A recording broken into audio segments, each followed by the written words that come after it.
अभी भी मैं चाहूँगा कि हमारे बीच पूज्य भंते जी उपस्थित हैं और कहा जाता है कि जो भंते होते हैं वह बुद्धि में सबसे श्रेष्ठ माने जाते हैं, तो हम उनकी बुद्धिमत्ता का हम यहाँ लाभ लेना चाहेंगे और मैं आपको सादर आमंत्रित करूँगा पूज्य भंते जी बुद्ध घोष जी, सादर आमंत्रित करते हैं।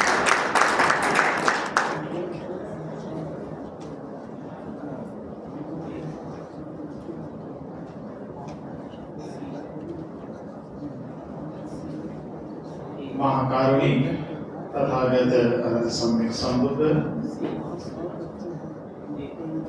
उनके चरणों में त्रिवार वंदन करते हुए भारतवर्ष में जन्मे तमाम संतों, गुरुओं, महापुरुषों को श्रद्धा सुमन अर्पित करते हुए आज राष्ट्रव्यापी संविधान मेला, भारतीय संविधान प्रचारणी सभा भारत के तत्वाधान में आज रायपुर में यह 2 दिवसीय संविधान मेला में आए हुए तमाम सभी अतिथिगण एवं सामान्य भारत के सभी नागरिक सभी को जय भीम, जय संविधान। आज का दिन हमारे लिए बहुत महत्वपूर्ण है, जिसमें हम संविधान की चर्चा कर रहे हैं कि ये जो संविधान है ये किसके लिए है। आज संविधान को लागू हुए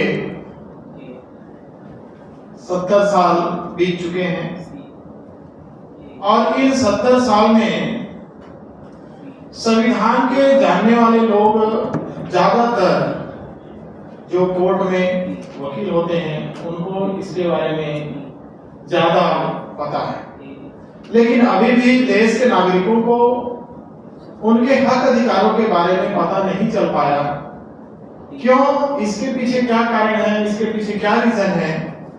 तो उस रीजन को हम यदि देखते हैं तो वो रीजन जो है, हम किसी न किसी विचारधारा में फंसे हुए हैं, किसी न किसी विचारधारा को हम अंधभक्ति की तरह हम फॉलो करते हैं, जिसकी वजह से यह जो बात जो है संविधान जो है आम जनता तक नहीं पहुंच पाया। चाहे वो कोई भी धर्म हो सकता है, कोई भी जाति का घेरा हो सकता है या कोई मतांतर हो सकते हैं, लेकिन आज इस संविधान सभा में मैं आपके बीच कुछ ऐसी बातें जो बहुत महत्वपूर्ण है कि ये संविधान जो है वो किसके लिए बनाया गया, ये जो संविधान है क्यों बनाया गया। इसके पहले भी कोई तो संविधान रहा होगा और वो संविधान क्या था जिसमें वो चीज नहीं थी जो इस संविधान में मिल गया। तो इस संविधान को लागू होने के पूर्व एक संविधान था जिस संविधान में मानवता नहीं थी, जिस संविधान में समानता नहीं थी, जिस संविधान में बंधुत्व नहीं था, जिस संविधान में न्याय की अपेक्षा नहीं रख सकते थे, जिस संविधान में शिक्षा का कोई अधिकार नहीं था, जिस संविधान में आपके पास कोई धन दौलत संपत्ति नहीं हो सकती थी, जिस संविधान में आप कोई आध्यात्मिक स्तर को हासिल अर्जित नहीं कर सकते थे, ऐसा संविधान भारत के संविधान बनने के पूर्व एक ऐसा संविधान था, जिस संविधान से इस संविधान के निर्माता बाबा साहब अम्बेडकर जी को भी कठिन दौर से गुजरना पड़ा। जन्म से लेकर के उच्च शिक्षा तक उनको छुआछूत का सामना करना पड़ा। उनको हमेशा पढ़ने की दृष्टि से देखा गया तो पढ़ाई में भी उनको स्कूल से बाहर रखा गया। लेकिन आज ये बाबा साहब अम्बेडकर जी का संविधान मिला तो आज जो है हर बच्चा मेज पर बैठ के पढ़ रहा है, स्कूल के अंदर बैठ के पढ़ रहा है। बहुत बड़ा अधिकार इस संविधान में मिला जो संविधान के निर्माण होने के पहले का जो संविधान था उसमें नहीं था। उस संविधान में कोई गुरु चाहे तो वो उसे आगे बढ़ा सकता था, चाहे उसका अंगूठा काट सकता था, चाहे तो उसका नाम ऊपर उठा सकता था, चाहे उसे बर्बाद कर सकता था। लेकिन इस संविधान में हमको अवसर की स्वतंत्रता मिली, हर किसी को आगे बढ़ने का एक मौका मिला। तो ये जो संविधान है, ये संविधान केवल बाबा साहब अम्बेडकर जी का ही संविधान नहीं है, ये संविधान हमारे संतों, गुरुओं और महापुरुषों का एक समग्र सही सच्चाई के मार्ग पर चलने वाले लोगों का विचार है। और वो विचार आज का नहीं है, सदियों का है, जिसमें से तथागत बुद्ध, इसमें सर्वप्रथम हमको देखने को मिलता है, जिसमें समता, स्वतंत्रता, बंधुता और न्याय की बात बुद्ध ने कही। उन्होंने एक कोटेशन दिया, बुद्ध के काल में एक कोटेशन आया, न जच्चा होती ब्राह्मणों न जच्चा होती अब्राह्मणों, कम न ब्राह्मण होती कम न होती अब्राह्मण। जन्म से कोई ब्राह्मण नहीं होता, ब्राह्मण का मतलब होता है श्रेष्ठ। जन्म से कोई श्रेष्ठ नहीं होता और जन्म से कोई नीच नहीं होता, जन्म से कोई ऊंच नहीं होता और जन्म से कोई नीच नहीं होता। जो भी होता है कर्म से होता है। कर्म से आदमी श्रेष्ठ बन सकता है और कर्म से ही आदमी नीच बनता है। भगवान बुद्ध की जो फिलॉसफी थी, उस फिलॉसफी में उन्होंने पूरे इंसानियत के लिए यह सिस्टम लाया। बुद्ध का जो सिद्धांत है, बुद्ध की जो शिक्षा है, वो मानवता के लिए है, इंसानियत के लिए। जो भी अपने आप को कहता हो कि मैं इंसान हूं, मैं मनुष्य हूं, तो उस मनुष्य के लिए बुद्ध ने एक फिलॉसफी दी, पंचशील का सिद्धांत। यदि उसे स्वयं में डेवलपमेंट करना है, अपना खुद का भला करना है, अपने परिवार का भला करना है, अपने समाज का भला करना है, अपने गांव का भला करना है, अपने प्रदेश का भला करना है, अपने देश का भला करना है, संपूर्ण मानव जाति का भला करना है, तो उसे इन 5 सिद्धांतों को फॉलो करना चाहिए। जिसमें से पहला शिक्षा कि आप हिंसा से दूर रहिए, हिंसा को छोड़िए। क्या कीजिए? तो आप प्राणी मात्र के प्रति अपार करुणा और आपके अंदर दया और प्रेम होना चाहिए। सभी प्राणी के प्रति आपके अंदर अपनापन होना चाहिए। जब आपका जीवन में अपनापन होगा तो आप कभी किसी की हिंसा नहीं करेंगे। अब जब हिंसा ही नहीं करेंगे तो सब जो लोग होंगे वो एक दूसरे के संरक्षक होंगे, एक दूसरे के हितैषी होंगे, एक दूसरे के सुख और दुख के साथी होंगे। तो बुद्ध ने हिंसा को छोड़ करके अहिंसा का मार्ग बताया। बुद्ध ने चोरी ना करके मेहनत करने का मार्ग बताया कि आप किसी की चोरी ना करें, किसी चीज की संपत्ति किसी के पास है उसको आप ना उठाएं, आप मेहनत करें, संघर्ष करें, और यदि मेहनत करेंगे तो आप वो अर्जित कर सकते हैं। तीसरी बात कि आप किसी प्रकार की अनैतिक आचरण ना करें, दुराचरण ना करें, आप जो है सदाचरण के मार्ग पर चले। किसी माता के प्रति, किसी बहन के प्रति आपके अंदर सद्भाव होना चाहिए। एक पुरुष का दायित्व बनता है, उसी तरह एक महिला का दायित्व है कि आप किसी पुरुष के प्रति एक सद्भाव की भावना रखें और अपने आप को सदाचारी बनाने का काम करें। ये तीसरा उन्होंने शिक्षा दिया। चौथा, जीवन में आप झूठ ना बोले, सत्य बोले। पांचवा कि किसी प्रकार का नशे का सेवन ना करें। आप जो है अच्छी चीजें जो आपके मेंटल डेवलपमेंट के लिए बहुत जरूरी है, शारीरिक डेवलपमेंट के लिए बहुत जरूरी है, उन चीजों को आप ग्रहण करें। उन चीजों को ग्रहण ना करें जो आपको अनबैलेंस करता हो, आपके मन को विकृत कर देता हो, आपके मन को भटका देता हो। उन चीजों को आप छोड़ेंगे तो आपका डेवलपमेंट होगा, आपका भला होगा। ये जो बात है 2500 वर्ष पहले बुद्ध ने कही, उसी बात को संत कबीर जी ने भी लोगों के बीच लाया। संत रविदास जी ने भी इस बात को सामने लाया। इस बात को गुरु घासीदास जी ने भी सामने लाया और उन्होंने एक ऐसे प्लेटफॉर्म पे अपनी बात रखी जो एक तरह से समाज में बहुत ही परिस्थिति खराब थी, लोगों की स्थिति खराब थी, तो उनको वो मेंटेन करने का मार्ग दिया कि आपका जीवन यदि बेहतर बनाना है तो आपको इन चीजों को अपने जीवन में लाना होगा। तो इस तरह से हमारे महापुरुषों ने मानवता को बचाने के लिए काम किया, मानवता को ऊंचाइयों तक, शिखर तक पहुंचाने के लिए यह रास्ता दिया। लेकिन उन विचारधारा को काउंटर करने वाले भी कुछ लोग हुए जिन्होंने उन सिद्धांतों को तोड़ने का काम किया। लेकिन बाद में उन सिद्धांतों की जीत हो गई जिन लोग ये नहीं चाहते थे कि संसार में सुख और शांति रहे, अमन और चैन रहे, लोग जो है उन्नति और प्रगति की ओर जाएं। वो रास्तों को उन्होंने ब्लॉक कर दिया, बंद कर दिया, और उसकी वजह से आज ये जो पूरा मानव जाति है, मानव समाज है, जिसमें अच्छे लोग हैं, जिसमें सभ्य लोग हैं, उन लोगों को कठिन परिस्थितियों का सामना करना पड़ रहा है। और इसीलिए ऐसी परिस्थितियां सामने आ गई जिसकी वजह से आज हमारा समाज आज भी उसी दलदल में, उसी दरिद्रता में आज पड़ा हुआ है। लेकिन बाबा साहब अम्बेडकर जी का एहसान हम सब के ऊपर इतना है कि आज हम जो जी रहे हैं, आज हम जो चीज बोल रहे हैं, आज जो चीज हम लोगों के बीच कर रहे हैं, ये सारी चीज बाबा साहब के उस संविधान में प्रदत्त अधिकार के रूप में हमको मिला है। लेकिन ये संविधान किसके लिए है? तो ये संविधान हम सब के लिए है, उसके लिए भी है जो ये संविधान को नहीं मानता है। भले को बोल नहीं सकता है कि मैं संविधान को नहीं मानता हूं, लेकिन उसी संविधान के जरिए वो हमारे देश के लोगों का शोषण कर रहा है, हमारे देश के अंदर अशिक्षा को बढ़ावा दे रहा है। उसी संविधान का सहारा लेकर के वो लोग इस संविधान को खत्म करने की कोशिश में लगे हुए, उनकी जड़ें उखाड़ने में लगे हुए।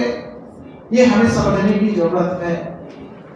अब हमें ये सोचना है कि किस तरह से ये संविधान को हम लोगों तक पहुंचाए, एक बड़ा दायित्व।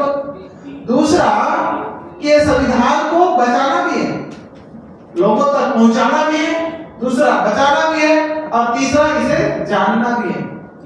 यदि हम इसको नहीं जानेंगे, नहीं समझेंगे, तो हम बचा भी नहीं सकते और लोगों तक पहुंचा भी नहीं सकते। इसलिए इसका जो है संरक्षण करना एक काम, और दूसरा लोगों तक पहुंचाना यह दूसरा काम। आज हम यह जो संविधान मेला में हम आए हुए हैं, इसका पहला दायित्व यह बनता है कि हम ये संविधान को लोगों तक पहुंचाएं ताकि उनके अधिकार सुरक्षित हो। जैसे कि हमारे बंजारी जी ने ये बात को लेकर के सामने आए कि ये संविधान उन्हीं लोग के लिए है जिनके लिए बाबा साहब ने अपना जीवन समर्पित कर दिया। इस समाज के लोगों को शिक्षा मिले, इस समाज के लोगों को हक अधिकार मिले, इस समाज के लोगों के आने वाली पीढ़ियों का भला हो, इसके लिए ये संविधान बना। और वो कार्य आज अधूरा नजर आ रहा है। इसके पीछे बाबा साहब को समझने के पीछे, सबसे पीछे यदि हम देखेंगे बाबा साहब को किसने यदि समझ पाया तो कांसीराम जी ने समझ पाया। कांसीराम जी ने, उन्होंने एक लक्ष्य निर्धारित किया, उन्होंने एक संगठन बनाया। उस संगठन में उन्होंने एक ही उद्देश्य रखा, संविधान को लागू करना। ये हमारे संस्था का, हमारे पार्टी का लक्ष्य है, ऐसा उन्होंने कहा।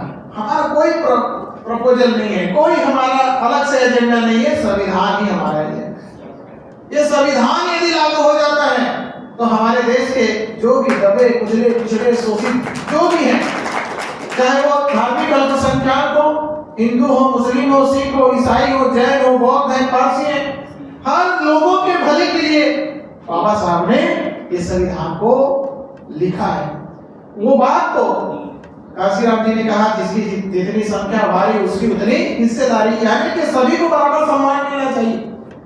जिसकी जितनी संख्या है उसके अनुपात में उनको हिस्सा मिलना चाहिए। तो कोई लड़ाई बचेगा ही नहीं, सब बराबर की हिस्सेदारी में रहेंगे तो अपने अपने हिस्से का जो क्या कर सकते हैं, उपभोग कर सकते हैं, उसको ग्रहण कर सकते हैं। लेकिन आज ऐसा नहीं है। हम जिस थाली में हम भोजन कर रहे हैं उस थाली में रोटी होनी चाहिए, सब्जी होना चाहिए, चावल होना चाहिए, दाल होना चाहिए, लेकिन उस थाली में आज हमारे पास केवल सूखी रोटी और अचार बस पड़ा हुआ है। सब्जी गायब है, दाल गायब है, चावल गायब है, पता नहीं वो कौन खा रहा है, उसके पीछे कौन बैठा हुआ है जो आपको वो अधिकार देना नहीं चाहता। और यदि वो चीज हम देखेंगे तो आपको पता चलेगा कि जिन लोगों ने भी इन आजादी के बाद 1950 से लेकर जिन लोगों के हाथ में सत्ता आई, उन लोगों ने इसका दुरुपयोग किया है, दोहन किया है, इस देश के लोगों का शोषण किया है और आज भी शोषण करते जा रहे हैं। आज भी हमारे देश के जो लोग हैं वो गरीबी से जूझ रहे हैं, भुखमरी से जूझ रहे हैं, अशिक्षा से जूझ रहे हैं। आज भी लोग कर्ज में डूबे हुए हैं।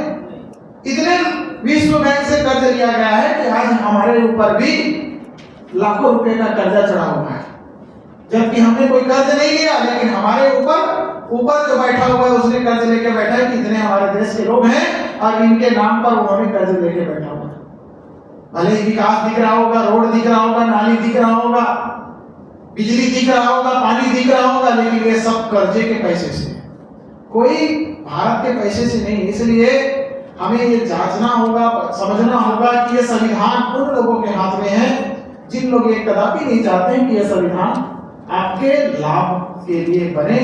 लेकिन आप लोगों को, हम लोगों को, हम सभी लोगों को ये हमारा दायित्व है कि ये संविधान का रक्षा कब होगा? जब हम जागेंगे, जब हम सचेत होंगे, जब हम जागरूक होंगे। और ये जागरूकता ही इस संविधान को लोगों तक पहुंचाएगी। और आने वाले समय में हम लोगों को कांशीराम जी की भी बात को याद रखनी होगी, गुरु बाबा घासीदास जी की भी बात को याद रखनी होगी, ज्योतिबा फुले जी की शिक्षा की क्रांति को भी याद रखनी होगी। हम आरक्षण की बात नहीं करते, भले ही हमको आरक्षण मिला, सबसे ज्यादा एससी को, एसटी को मिला करके लोग जो है एक तरह का दुष्प्रचार करते हैं, लेकिन बाबा साहब अम्बेडकर जी ने आरक्षण का समर्थन नहीं किया था, प्रतिनिधित्व की बात की। ये प्रतिनिधित्व को हटा करके गांधी जी ने आरक्षण को सामने ला दिया, और ये आरक्षण की वजह से ये जो है आपस में हमारा द्वंद्वता दिखता है। लेकिन हम जो है प्रतिनिधित्व की मांग रखने वाले लोग हैं। जिस दिन हमारे लोग पूना पैक्ट का जो हुआ था वो चीज यदि खत्म करने के लिए आगे आते हैं और पूना पैक्ट खत्म हो जाता है तो लोगों को प्रतिनिधित्व मिलेगा, और प्रतिनिधित्व मिलेगा तो सही लोग चुन करके जाएंगे, और सही लोग चुन कर जाएंगे तो ये संविधान बचेगा। अन्यथा संविधान बचाना एक जन आंदोलन के रूप में हो सकता है कि आप खड़े हो जाइए डंडा पकड़ के कि संविधान का पालन होना चाहिए। दूसरा, आपको चुन करके भेजने के लिए समाज को, लोगों को तैयार करना होगा कि अच्छे लोगों को भेजिए। आज तो बाबा साहब की बात करने वाले लाखों लोग हो गए, जय भीम की बात करने वाले लाखों लोग हो गए। पहचानना मुश्किल है कि कौन सही है कौन गलत है, किसके पीछे जाए किसके पीछे नहीं जाए, ये भी बहुत बड़ा संकट का विषय है। संविधान की कौन रक्षा करेगा, यह भी एक बहुत बड़ा विचारणीय प्रश्न है। सबके पास में जय भीम है, सबके पास में बाबा साहब है, आज किसको अच्छा बोलो किसको खराब बोलो। तो ये जो है एक बहुत बड़ा समीकरण इस देश के अंदर स्थापित कर दिया गया है, जो बहुत ही चिंतनीय है। बाबा साहब अम्बेडकर जी के सामने एक प्रश्न खड़ा हुआ था, और वो प्रश्न क्या खड़ा हुआ था कि यदि बाबा साहब को पूछा गया कि आपके सामने देश की समस्या रखी जाए और आपकी समस्या रखी जाए तो आप किसका समर्थन करेंगे? तो उन्होंने कहा देश का समर्थन करूंगा, मेरा समस्या कोई मायने नहीं रखता है, मेरे देश का समस्या का मैं समाधान करने का काम करूंगा। लेकिन दूसरा प्रश्न पूछा गया कि देश की समस्या की बात की जाए और अपने समाज की समस्या की बात की जाए तो तब आप किसके समर्थन में रहेंगे? तब बाबा साहब ने कहा कि मैं अपने समाज के समर्थन में रहूंगा, देश के समर्थन में रहूंगा। ये दो बातें बाबा साहब की हमें समझनी होगी कि यदि समाज ही नहीं रहेगा तो वो अधिकार कहाँ मिलेगा।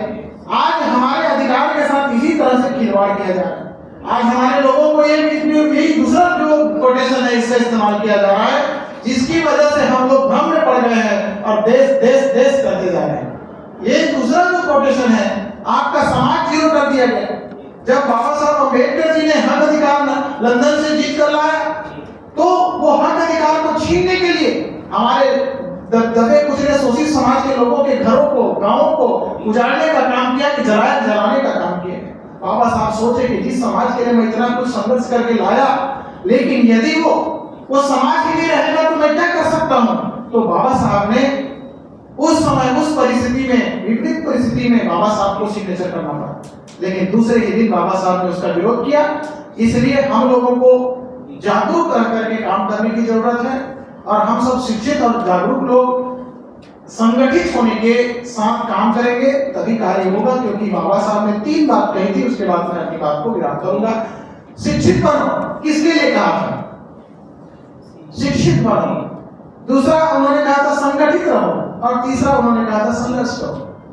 अनपढ़ लोगों को कहा था शिक्षित बनो। बहुत सारे लोग आज की तारीख में शिक्षित बन चुके हैं, लेकिन जो शिक्षित बन चुके हैं वो अलग अलग टुकड़ों में बटे हुए हैं। वो लोग अभी संगठित नहीं है। बाबा साहब ने कहा था शिक्षित लोगों को संगठित रहने के लिए, सूझबूझ जिनके पास है, समझदारी जिनके पास है, वो एकजुट हो जाइए बोला था। क्योंकि अनपढ़ लोगों को तो कुछ दे करके खरीद दिया जा सकता है, उनको कई टुकड़ों में बांटा जा सकता है, लेकिन शिक्षित लोगों को टुकड़ों में बांटना आसान नहीं है। इसलिए वो लोग संगठित रहने का उनका दायित्व बनता है। इसलिए संगठित रहना शिक्षित लोगों को बहुत जरूरी है, तभी समाज बचेगा। तीसरा, यदि हम संगठित रहेंगे तभी हम संघर्ष कर सकते हैं, संघर्ष अपने लिए भी और उस अनपढ़ लोगों के लिए जिन लोगों को बाबा साहब के एहसानों की वजह से जी खा रहे, भले उनको पता नहीं है कि इन्हीं की वजह से हमको मिल रहा है, लेकिन वो ऐसे स्वप्न में पड़े हुए हैं कि उनका कोई बाल भी बांका नहीं कर सकता। लेकिन ऐसा नहीं है। एक समय आता है पेड़ में आम का फल हो, कोई भी फल हो, वो फल ना बंद कर देता है, बूढ़ा हो जाने पर वो ऑटोमेटिक फल बंद हो जाते हैं। ऐसे ही ये जो संविधान है, इसके संशोधन के ऊपर संशोधन इतने हो रहे हैं कि वो संविधान यदि 1/3 यदि उसका संशोधन हो जाएगा तो वो कोशिश करेंगे कि इसको हटाए, लेकिन उसको नौबत आने के पहले हम लोगों को समाज को जागृत करना होगा। अपने जाति, धर्म, अपने संप्रदाय, अपने जो भी संगठन है उसको साइड में रख करके संविधान को पकड़ना होगा और संविधान के साथ चलना होगा। और यदि ये कार्य हमारे लोग कर लेते हैं तो आने वाला समय हमारे समाज के लोगों के लिए, अपने बच्चों के लिए, भविष्य के लिए बहुत अच्छा होगा। तो आज इस संविधान मेला में मेरे को 2 शब्द कहने का अवसर मिला और मेरी बातों को आपने सुना। इस बात पर आने वाले समय में चिंतन करेंगे, विचार करेंगे और एकजुट होकर के, चाहे वो कोई भी हो, चाहे हिंदू हो, चाहे मुस्लिम हो, चाहे सिख हो, चाहे ईसाई हो, चाहे जैन हो, चाहे बौद्ध हो, हर किसी को संविधान के साथ खड़ा होना होगा। क्योंकि संविधान से बड़ा कोई धर्मगुरु नहीं है भारत के अंदर अभी। इसलिए संविधान बड़ा है, संविधान में दिए हुए हक अधिकार बड़े हैं। उस हक अधिकारों को बचाना ये हमारा प्रथम दायित्व है, क्योंकि हम भारत के नागरिक हैं। बाबा साहब ने कहा था कि हम प्रथमता भारतीय हैं और अंतिमता भारतीय हैं। ये देश हमारा है, हमारे इस देश की रक्षा सुरक्षा करने का कार्य हम सबको अपने हाथ में लेके चलने की जरूरत है और इस देश की सुरक्षा संविधान में निहित है। बहुत बहुत साधुवाद, सभी को नमो बुद्धाय। जय भीम, जय संविधान। बहुत सुंदर। आपके उद्बोधन को सुनकर लग रहा था कि आपको और हम सुनते जाएं, लेकिन समय की अपनी एक मर्यादा है, उसको ध्यान में रखते हुए